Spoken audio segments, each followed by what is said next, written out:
નમસ્કાર સાથીઓ, જય કિસાન. હું આપનો રાજુ કરપડા. બોટાદ માર્કેટિંગ યાર્ડમાં ખેડૂતો જે બે માંગણીઓ લઈને ગયા હતા એ માંગણીઓ લેખિતમાં બાહેધરી આજ દિવસ સુધી ચેરમેનને ન આપી, જેના કારણે માર્કેટિંગ યાર્ડની અંદર જે ખેડૂતો ધરણા પર બેઠા હતા એ ખેડૂતોને પોલીસે ત્યાંથી દંડા મારીને હટાવી દીધા. પોલીસ દ્વારા કહેવામાં આવ્યું માર્કેટિંગ યાર્ડની અંદર ખેડૂતોએ બેસવાનું નહીં. અમે લોકોએ નક્કી કર્યું કે આપણે કોઈને ડિસ્ટર્બ નથી કરવા. આપણે માર્કેટિંગ યાર્ડથી બોટાદથી 5 કિલોમીટરની દૂરી પર આવેલ હળદળ ગામની અંદર ખેડૂત મહાપંચાયત કરીએ, શાંતિથી આપણી વાત મૂકીએ, પ્રશાસનને અપીલ કરીએ.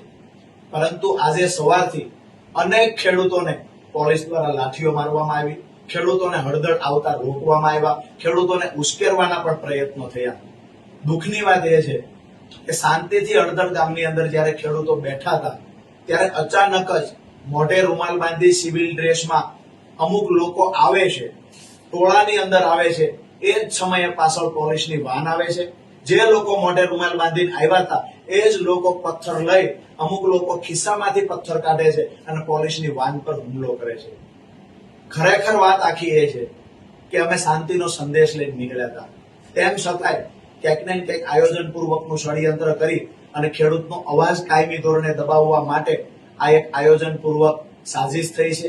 હું તમામ ખેડૂતોને વિનંતી કરું છું, હળદળ ગામના ગ્રામજનોને વિનંતી કરું છું કે ગાંધીના ગુજરાતમાં હિંસાનો રસ્તો ક્યારેય આવકાર્ય ન હોય.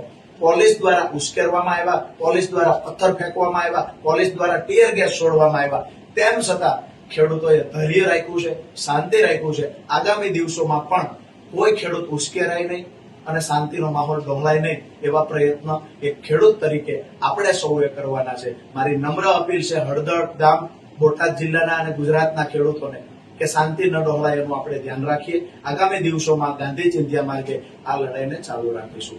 જય કિસાન. આભાર.